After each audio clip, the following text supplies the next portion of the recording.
নাম হলো খেলাফত। এই খেলাফত ব্যবস্থা পশ্চিমা খ্রিস্টান ইহুদিরা ষড়যন্ত্র করে 100 বছর আগে বিলুপ্ত করেছিল।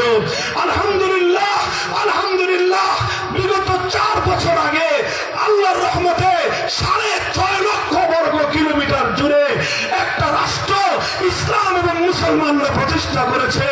সেই রাষ্ট্রের A to Z, আলিফ থেকে ইয়া পর্যন্ত, শুরু থেকে শেষ পর্যন্ত শতভাগ ব্যবস্থা আল্লাহর কোরআন অনুযায়ী পরিচালিত হচ্ছে। যেই রাষ্ট্রকে রাশিয়া পরাস্ত করতে পারে নাই, যেই রাষ্ট্রকে আমেরিকা পরাজিত করতে পারে নাই, যেই রাষ্ট্রকে পশ্চিমা ন্যাটো বাহিনী পরাজিত করতে পারে নাই, 40 বছর পর্যন্ত যুদ্ধ করার পর আজ মুসলমানরা ইমারতে ইসলামিয়া প্রতিষ্ঠা করে সারা দুনিয়ার কুফরি মতবাদের কবলের উপর ছাতার বাড়ি দিয়েছে। আমি শাহজালালের পবিত্র বাংলার মাটিতে আমি একটা নতুন সম্ভাবনা দেখছি। আর সেই সম্ভাবনা হলো এই জুলাই বিপ্লবের পর আজ আমাদের বুকে আমার এক হিম্মত সঞ্চিত হয়েছে।